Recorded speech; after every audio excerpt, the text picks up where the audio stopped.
you cannot create artificial environment where you will speak only one language. True. That's not possible. So it was unfortunate because for the parents also, like there is a limit to which you can entertain the kid.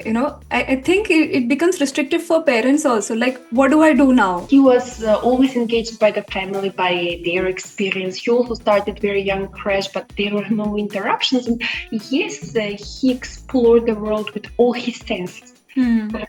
For the little one, for Theo, that was not the case. From my point of view, this is the biggest support that you can give to your child. Absolutely.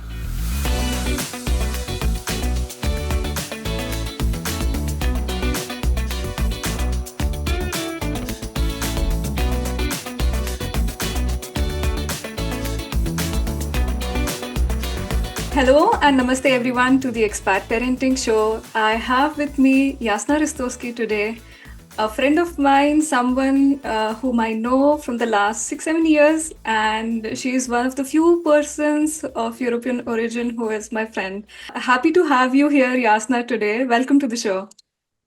Thank you very much, Ruchi. I'm delighted to be part of this Expat Parenting Show, and I'm happy to share my experience in raising two boys in Luxembourg. Perfect. Yeah, you set the context pretty well for our audience already. So yeah, I was about to ask you that can you share a little bit of your journey, your family journey from Macedonia to Luxembourg, and how do you find child raising different in both the countries?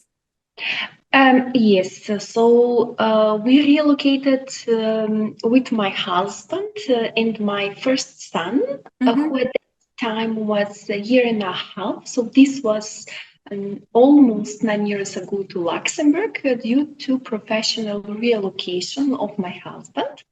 So we decided that we are going to try some new chapter, a new challenge in our family life to see how it works in another country, another culture, another environment compared to where we used to live long years. So we came here when my big son was 1.5 years old, and we had our second child 5 years ago. So right now I have two boys. One is 10 years old, and the other one is 5 years old.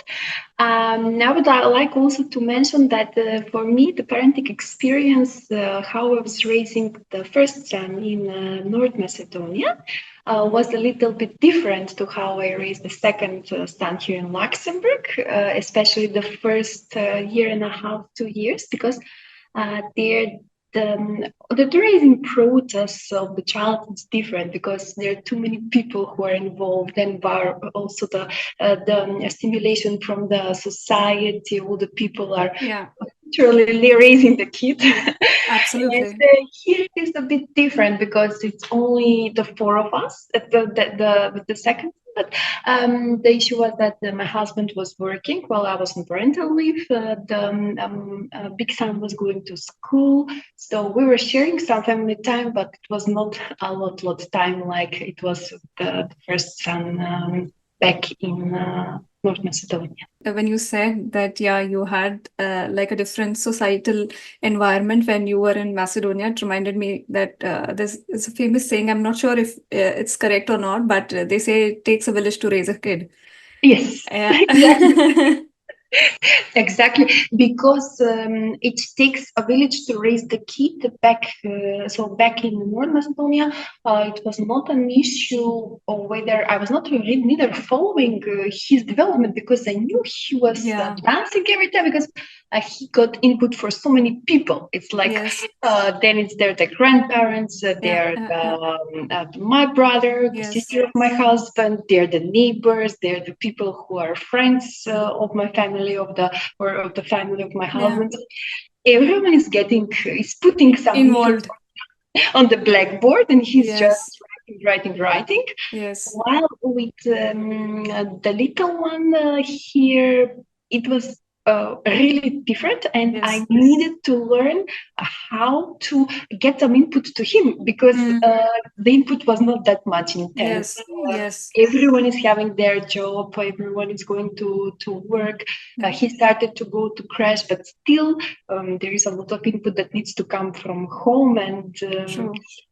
yes, and we were a little bit unfortunate with the corona situation, as everyone was Absolutely. Yeah. isolated. I So was about to say that because your little one was born at a time like just before the pandemic, just yes, before the corona yes, started. he was 1 year old when the corona started. Yeah. He Yeah. Yeah. started just 2 months crash, and then Hmm. was stopped. Yes. And then it was like I would say 8-9 months of isolation. So he did Yes. not go to crash. We did not meet people due to Absolutely. the society restrictions that the country was imposing.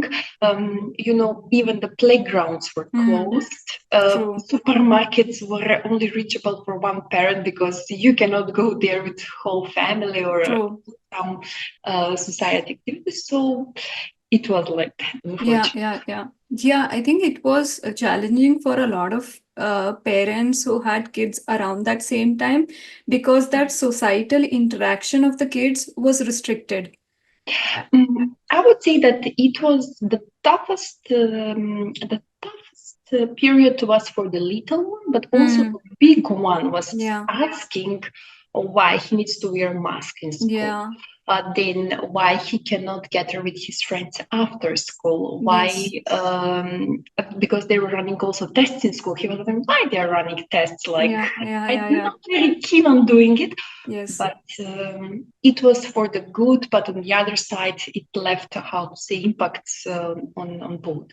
Absolutely, absolutely. Yeah, I mean, because both of them had different struggles and different challenges in terms of dealing, because the older one was a little bit old to kind of, let's say, have societal interactions already. He had friends, he wanted to meet them, he wanted to go out, play in the playgrounds, and the little one was still in that phase wherein, of course, I mean, he could not speak that much because he was, of course, 1 year old, but then that phase of introduction wherein you would like your kid to explore as many things as possible, the sensory experiences that we want to give a kid during that time frame, uh, go and play in the playground, touch the grass, touch the other objects that you see, the stones and everything. That somewhere I got restricted for, I think, a lot of parents, because I remember one of our very close friends, they also had a kid pretty much during the pandemic time frame, and they also were struggling with similar challenges that, yeah, their son did not have much interaction with other kids of his age. So it was unfortunate because for the parents also, like, there is a limit to which you can entertain the kid. I think it becomes restrictive for parents also. Like, what do I do now? Like, thankfully, the creche teachers or the daycare facilitators, they all have this skill, to put it that way, that they can engage the kids because they are experts in that. But as parents, not a lot of us are that well equipped and well skilled to entertain the kid for hours together. Yes, and the other aspect was that me and my husband were both professionally engaged. Working. Yes. Plus, we had a child that was already in school, so we needed Yes. also to learn with him letters, numbers, reading, Yeah. and plus on top comes the little one that he also Yeah. needed to have attention. And from my point of view and from my experience, I did not have that knowledge how to entertain him, how to Hmm. give him the toys for stimulation, because Absolutely. with the big one was that already done. So Yeah. he was always engaged by the family, by their experience. He also started very young crash, but there were no interruptions. And yes, he explored the world with all his senses. Hmm. For the little one, for Theo, that was not the case. It Yeah. was, I mean, we tried our best to buy toys, to push him a bit to explore, to see, but Still, I think that he knew it was some kind of artificial environment. It was not the environment that, and then I recall that playgrounds were closed till at some point in time. And the first time when the playgrounds were open, when I brought him to the playground, he was afraid to be on the playground. And I was like, oops. Yeah. And then you start the engagement phase little by little every day, a new toy on the playground. Let's try. You see that it's not scary. So somehow he was a little bit scared to go out and to play on the playground, to interact with other kids. But with the regular going to the crash, also with our involvement, they were, how to say, he was still back on track, and he managed to do all these things on a very fast. So, Jasna, apart from these challenges that we just discussed, that you had both with your older son and younger one, Theo, are there any other challenges that you faced while raising them here in Luxembourg? And if yes, then at what ages did you notice these challenges?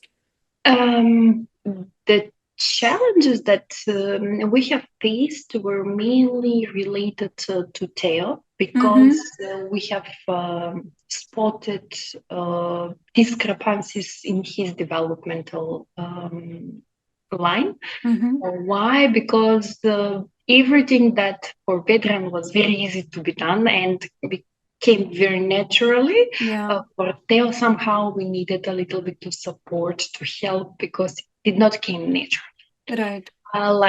For example, while Vedran was walking with 10 months with no problem, Theo started to walk with 18 months, which for us was a little bit different. The second thing that we had like a very big challenge was the speaking part, because it was impacted by several factors. The first factor was the corona, because people wore masks for a long time, and he was not able to see the people how they're talking, their expressions, facial movements.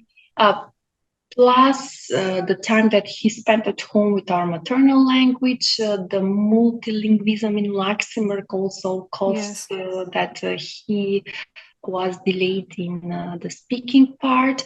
Plus, at some point in time, we spotted there was a little bit of liquid in the ear, but the liquid was not the main reason for his speech development.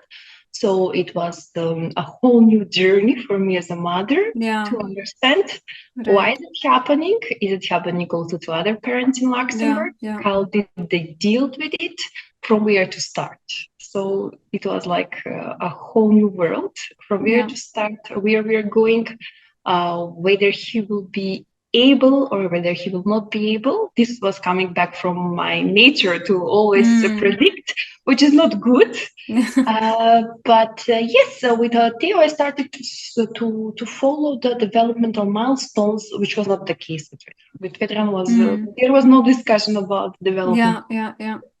And yes, just unrolling the knot was always starting without pediatrician, because I always reached to him. I knew that he had the experience and he had the knowledge how other parents are doing it, whether he's same with other kids.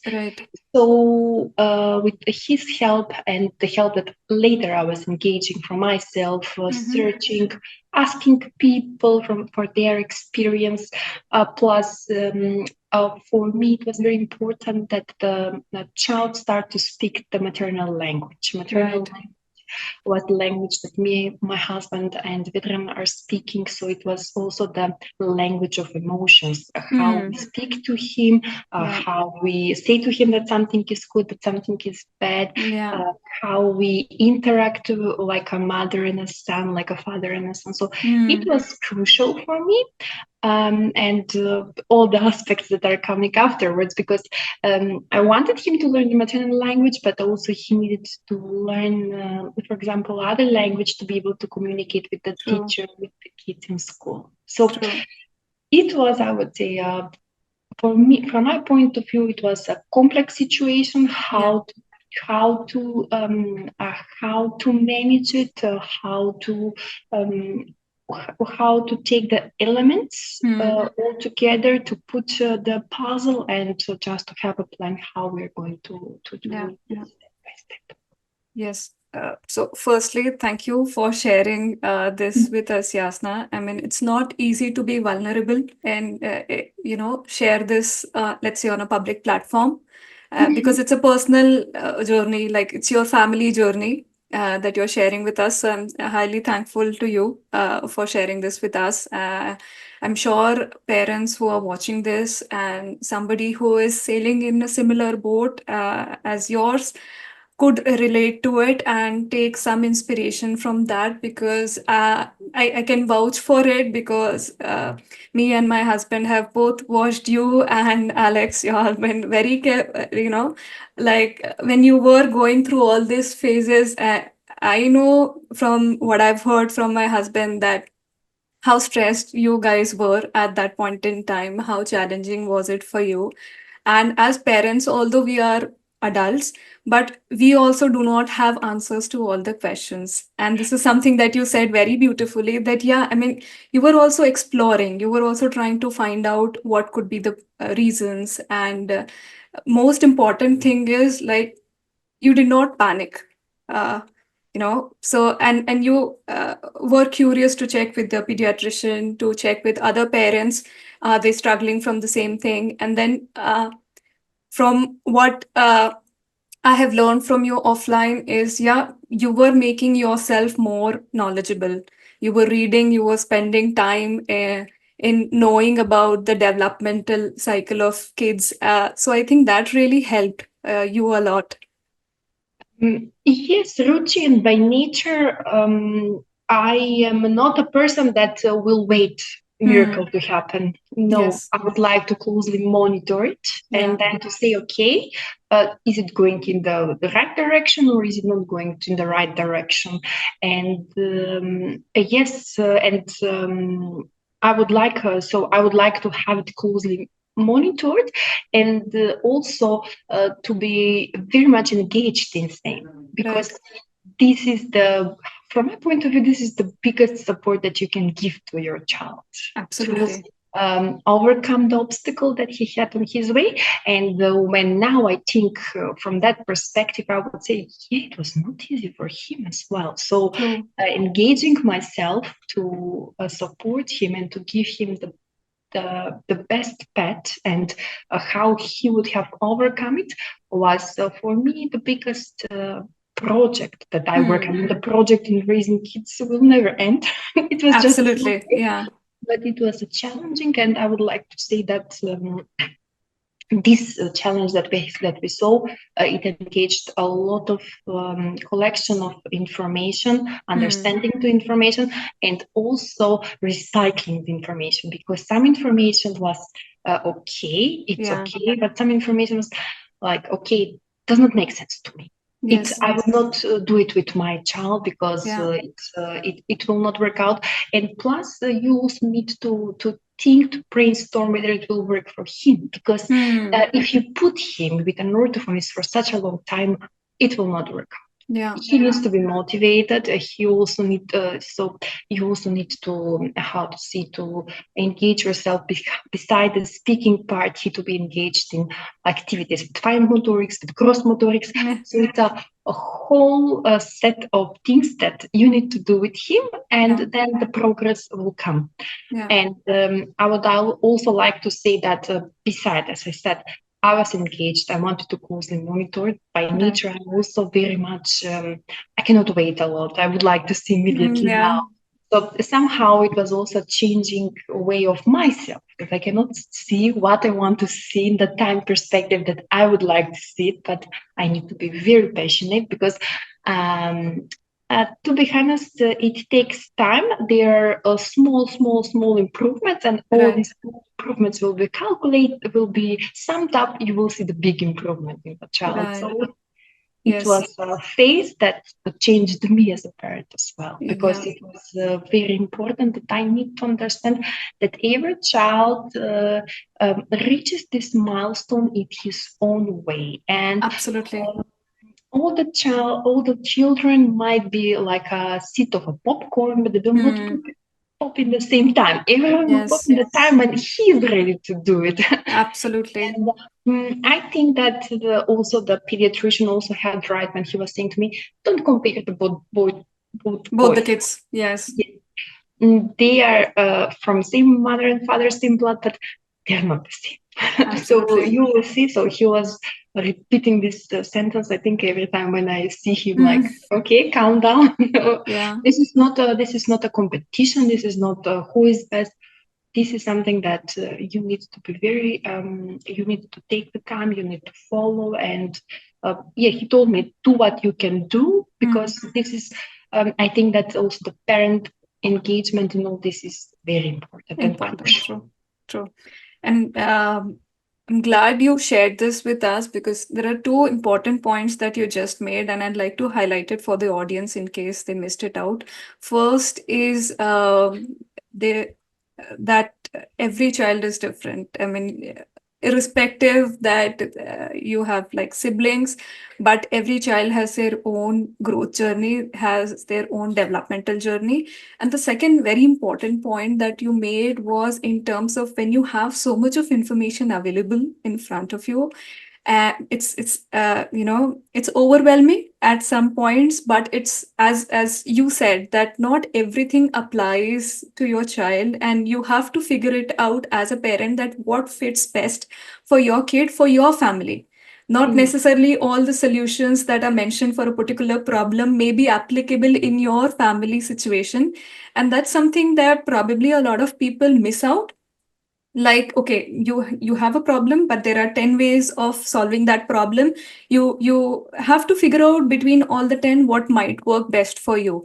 So that's again a very important point, because all of us have different family environment, all of us have different situations, we all have been brought up with a different conditioning. So as parents also, we have, let's say, different temperaments also of dealing with kids. So you got to figure it out what works best for yourself as a parent and for the kid, most importantly. Yes, Ruchi, and in my situation, in how to say understanding, receiving the information, was how to say Luxembourg. It's very unique in its multilingualism. Yes. So I can get an advice, for example, from orthophonists from other European country where they speak two languages, but in reality, it does not apply to my child. Because he goes to creche, he's exposed to the official languages, plus that every child speaks its own maternal language. And the exposure to the maternal language in our case was very little. So it was first focal point was how to speed up the maternal language, and second, how to motivate him that he can be open and he can also grab from the other languages. So yes. Absolutely. It was I would say that it was a lot of a discovery in this. No, that's a good example that you just shared. And again, just to set the context for our audience, creche in Luxembourg is like the daycare for kids. And in general, like the official languages in Luxembourg are mostly Luxembourgish and French if it's a public creche. So children by default are exposed to these two languages. And as Jasna mentioned, that apart from that, every kid also has their own different languages, because Luxembourg has people from multiple nationalities. So kids are speaking multiple languages. And then at home, Jasna and her husband and both her kids, they speak Macedonian. Yes. So at any given point in time, any Luxembourgish kid is exposed to at least three languages, three different languages. And I'm saying at least with a lot of emphasis, because it could be even four. Exactly. In our case, yeah, you explained very nicely how his exposure was, and Yeah. plus we have English because the kids that live in my building, they all speak English, and English, yes. wanted to play. Like you cannot keep him at home. Like he wanted to Absolutely. interact with them, and yeah, it was like it was four languages in our case for sure. Exactly. So, yeah, coming back to especially the language developmental issues, Yasna, especially for Theo, um, what is it that parents should keep in mind for an early detection or intervention based on your personal experience with Theo? If there are parents who are struggling from similar issues, what would you advise them? Yes, first of all, I would like to say that the speech delay with Theo we have spotted when he was year and a half, 2 years, Mm-hmm. because we could easily compare to what Vedran was doing and what Theo is doing. Right.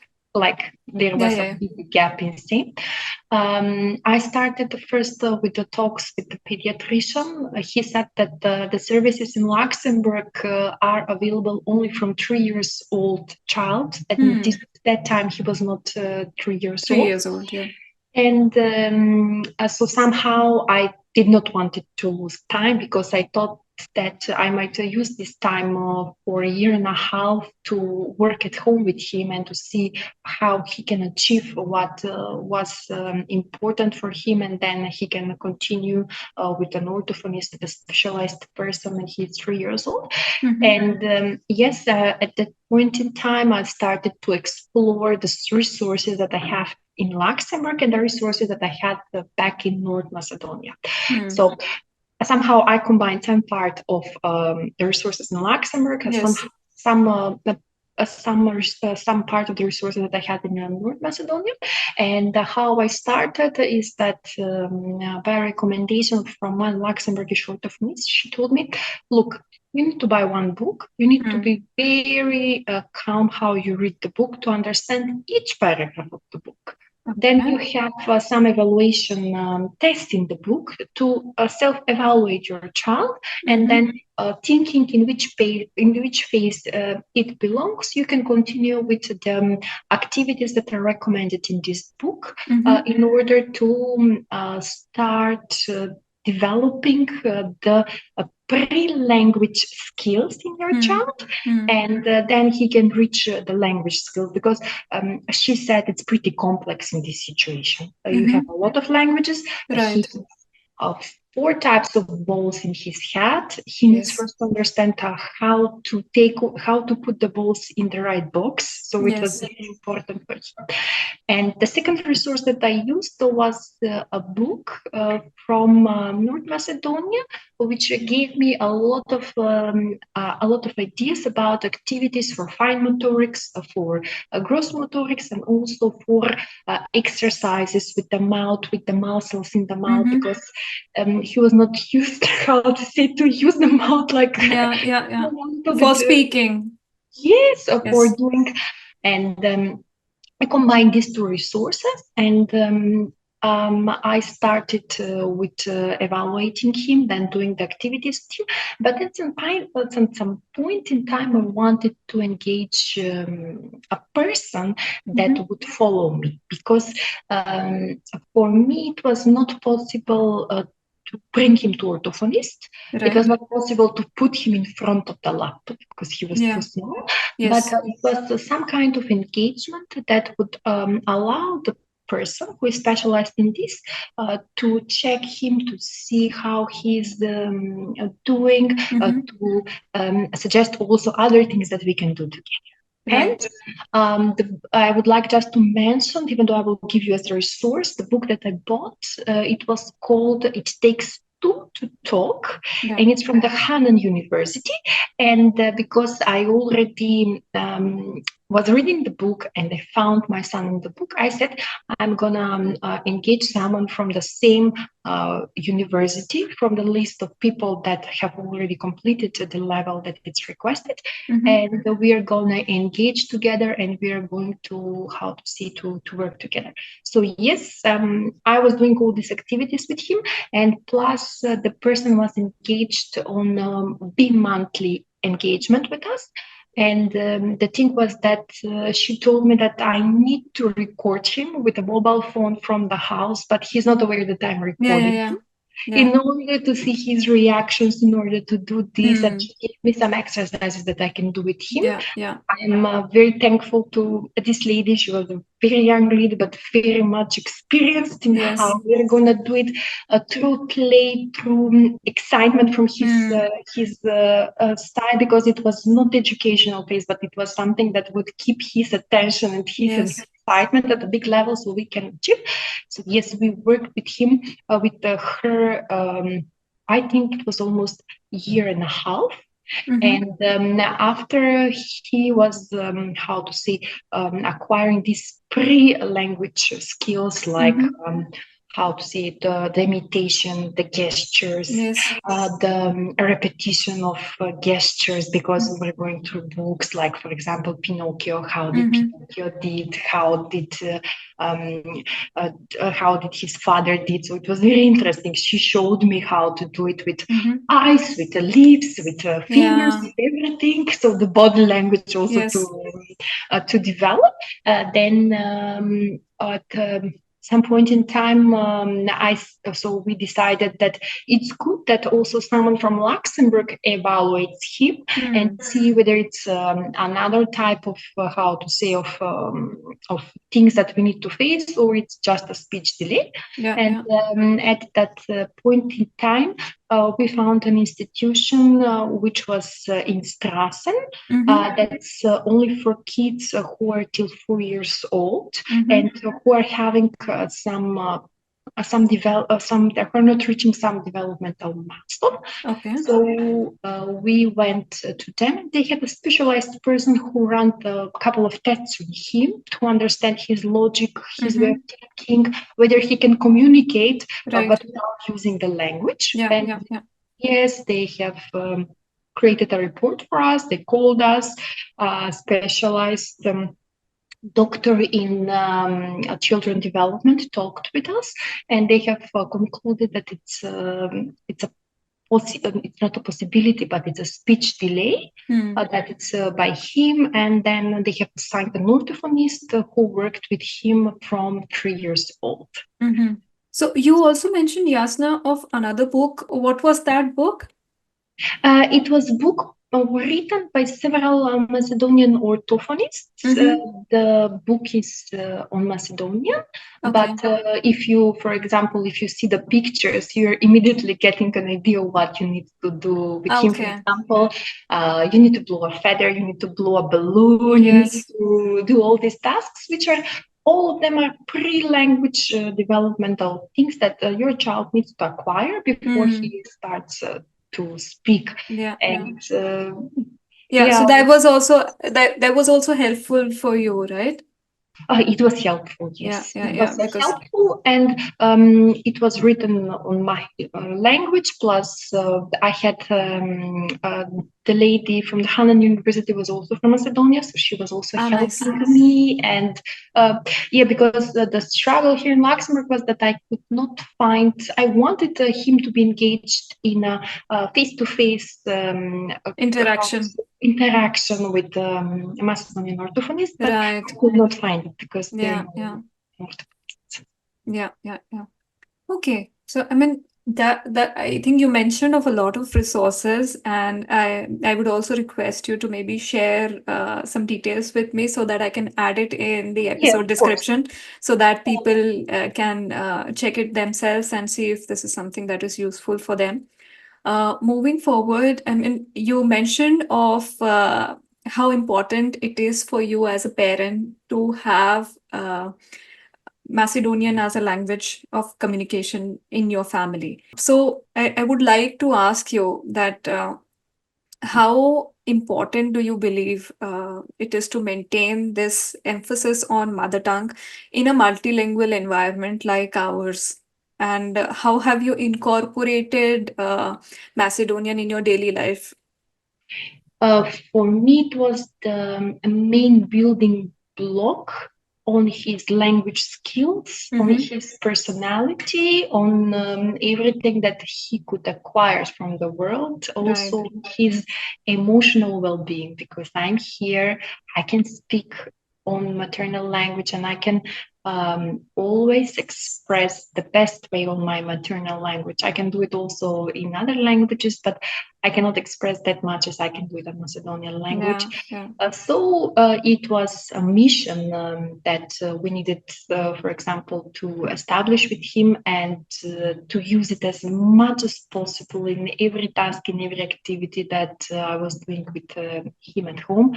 So, for example, from going to the bathroom, from going to the bed, from cooking, from going to the supermarket, going to the playground, driving in the car, every time, like no stop speaking. So what do we buy in the supermarket? We buy this, we buy this.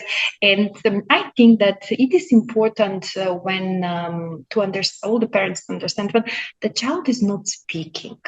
Doesn't mean that he does not want, he's not eager. I think that he just does not feel ready that he can speak. And it is important that in this phase there's no panic, there's no stress, but it's just input. So give as much as you can to him and speak as much as you can to everything that you see in your daily life, because there will be a turning point where everything that you have said will be said to you, but you just don't know when it will come. So it is when the child, it's not just like I did when he was 1.5 years. This, how to say, input process needs to start when the child is in the womb. So put music, speak to the child, because even though he is in the womb, he can hear you and he can get the input that he needs, because they need a lot of input to structure the information that they're receiving, to gain the number of words that they can say in one language, and after that they are able to construct sentences.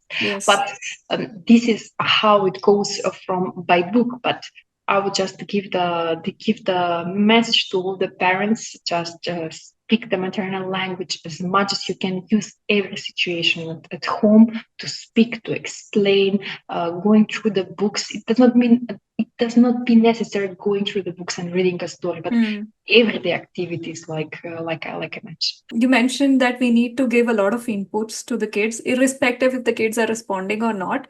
It kind of makes me think of the way artificial intelligence works, right? So for all the AI and the tech loving people, artificial intelligence works because of the inputs that are fed into the system. And it's a similar logic that you can apply even for a child, that as long as you're providing the inputs, that's how the kid will develop the neural networks in their brain, and because of which then they will respond in their own at their own pace and whenever they want. So but you need to provide those inputs. If there are no inputs, the child won't be able to process anything in their mind and they won't have anything to work upon. Yes, and I can also compare the time when I was raising my big son and the time when I was raising my little son. In the raising of the big son, that was already given by the society, by the family, by everyone. But also one fact is that there were no mobile phones, no laptops, no tablets, and his raising. Now we also saw that because the big one was using all this electronic equipment. At some point in time, we said, stop. Now there's no electronic equipment, because if you would have put the TV to listen to something, but the little one was coming and immediately to see what's happening there. So it was give as much as input you can, and I would say limit the mobile devices that you have at home at maximum. I know that when I was in this institution, when in Strasbourg, where they give a test to him, they also give me a very beautiful leaflet when they explained how the exposure to the electronic devices at home should be. So till 3 years, there are no devices. Then 4 years, 5 years. So when I came back home, I stick it to the last. There's a Bible here. We need to follow it unconditionally. And yes, I think that that's very important step, because when you're engaged in phone calls, when you have a lot of work, also your partner has the same. Perhaps the easiest solution is to give you something that it would keep him entertained until you do your job. But I needed to learn how to do not give that, but to give him a toys, to engage also the big brother, he to be stimulated, to play, to do some activity, to do some of my tasks, which were easy for them, to help a bit, but also to learn. And it was a whole restructuring process for us. True. So, Jasna, in the last couple of minutes, you mentioned of a lot of resources that were helpful for you in this journey. And I think in some point in time in our conversation, you also mentioned that you did not, constantly follow the developmental milestones for your older kid. But for Theo, the younger one, I think you had to at some point in time kind of check the milestones and then see if where is he in this journey. So apart from the books and the consultations that you did, are there any specific programs or methods that worked well for you that you'd like to share with the audience? It's not a program, but when he was 3 years old, he started to go to an orthophonist in Luxembourgish language.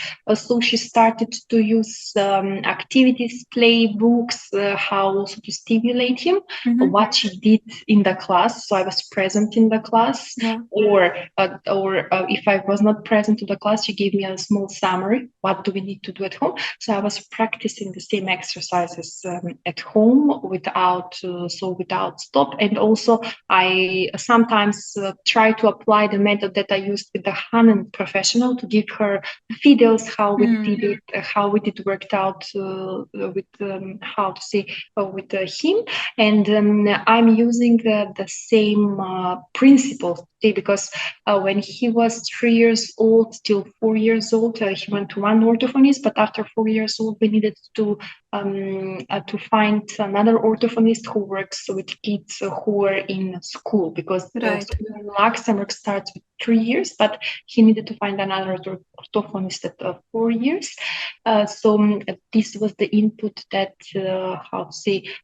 I was giving, we were giving to him at home, guided by a specialized person, because in reality, he's there for 45 minutes weekly, and it's not enough. She can, the orthophonist cannot do miracles to your child, but it's a guiding line how you should also do it at home, because if you're at home with him, you can do all these exercises, repeat, because at some point in time, as I said, the input and the repetition are the basis of the knowledge, because you need to give this to your child.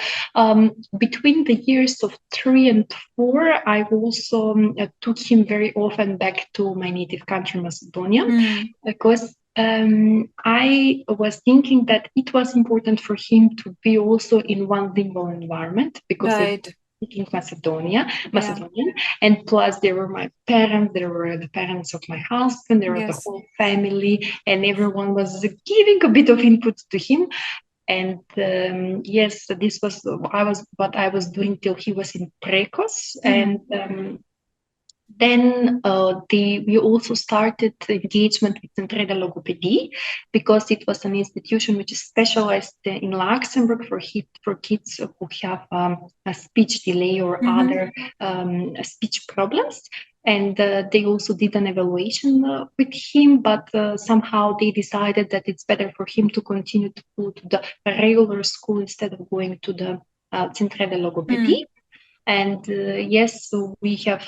So he continued to go to cycle 1.1 in the regular school where we live. And at some point in time, we also thought with my husband that it's best decision for him because he will be engaged here in the local school. Local schools. Friends, he has already his brother with him. He takes the bus to school, and changing all these aspects and putting him in another school would have brought a bit of pressure on him because it's summer. He goes, he does not know where anyone he goes. He does not know anyone. So at that point of time for us was a very good decision. And I would like to say that in the overall developmental phase, the school played a very big role because they forced the Luxembourgish language a lot. It's like a 1.1, which was very good. They also had one replacement teacher which worked with these kids to whom the Luxembourgish language is not maternal language, but to advanced. Like he was engaged in these groups along the other kids. And it helped him a lot to develop what he has now. And yes, it was very important that it's it's a combination of several things because you cannot just go with one thing. You cannot just put your child at home and speak because this is not going to work. It's several players in the game. And I also wanted to say that I was very open. I always said to the teachers, I'm very scared he does not speak. And they were like, allow him to take his time. And I remember one sentence from the teachers, like, he's not a grass. You cannot pull him to grow. Just do your best, give the input on Macedonia. We're going to do our work on Luxembourgish. And at some point in time, you're going to come and you say, okay, he will come and he will say the things that he needs to say. And that's again very beautiful. Like at some point in time, it's not that you were not stressed. I mean, it's natural as parents that we get stressed when our kid, even when the kids fall sick. I mean, we do feel stressed, and if there is certain speech delay, I mean, it is stressful. I can imagine for parents how it could be. And of course, I mean, we know each other for quite some time, so I've seen that phase of yours as well, where you were stressful. So for parents, again, who are in a similar journey, it could not be speech delays, it could be any other developmental delays in the child. Please don't get too much stressed, don't get too much panicked. I understand that people might get stressed in such situations, but what Jasna also mentioned is that it is equally important, like the support system that you have and the different kind of inputs and the environments that you let your child be in. Like for Jasna, she made sure that she visited her home country, her family, her extended family, and expose her kid in that environment. And in the school, the kid was exposed in a different environment. The teachers were very supportive, and the kid was exposed to kids of his age. So I think that really helps a lot because I mean, by now, I think most of the parents would know that kids learn by imitation. So, I mean, it's a very powerful tool that we take it for granted. So when they see other kids doing certain activities, talking a certain way, they learn the best by that. And you should try and provide that much of exposure to your kids. That's the least that we can do as parents, and that's something that would help you also a lot if you are someone who's in a similar journey. Yes, and I would like also to say that, you build one strategy for a mechanism that you need to implement at home, but you build. But it's also good to revise with your partner. What do you think? Whether it will work out? How do you think it's going to work? Because, taking a child back to our native country, it's like a little bit stressful for him because he raised here. There were also 3 persons who were around him, Yes. and going back, it should not be for a long time. Yes. Because he already knows that he should be back here, back to school and all the activities. So it needs to be done in a very practical Smooth. way, that he Yeah. does not feel anything, but he's just grasping what he needs to grasp. Yeah. Yeah. And easier. He has just woken up from sleeping. Yeah. Okay. So, my last question to you, Yasna, would be like, what advice would you like to give to expat parents facing similar challenges, especially in language development in their children? And are there any pitfalls to avoid or any key tips that you can give to ensure effective multilingual learning? First of all, I would like to say that they should be not afraid from the multilingualism. Multilingualism is a way of living and Yeah. opening their brain to so many information and learning how to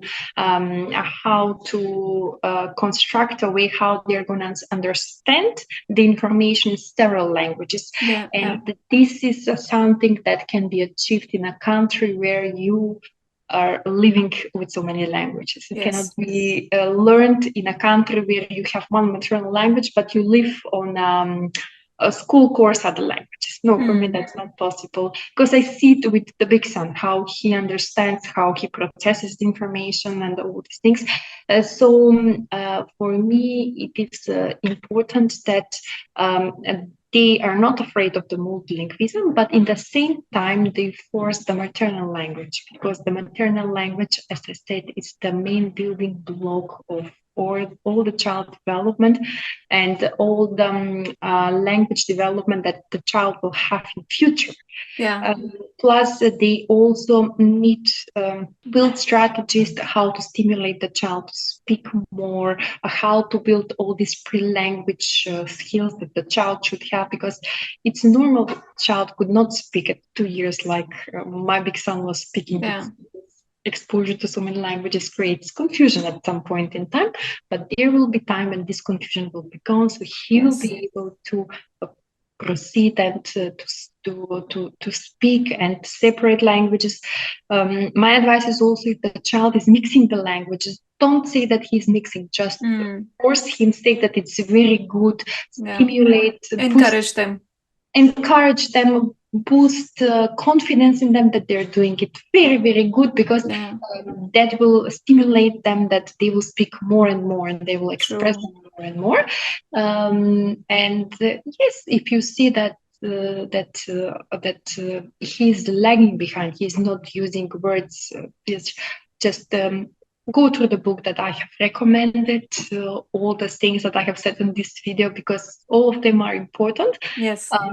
He will eventually reach to the stage where he will fluently speak, but it is important that you play a vital role in this development, and you support him with not so much advanced techniques, but techniques that you can apply in your everyday, and he will reach out to the developmental milestones much faster that you thought when you built the strategy how he can speak when he will speak. Yeah, I think that's a wonderful advice that you gave to our parents, because I remember a lot of now that when you mentioned that don't be afraid of multilingual learning in your kids, it reminds me that when we were living in our earlier apartment, there was a family. So the mother was Polish, but she spoke German and Polish with her kid.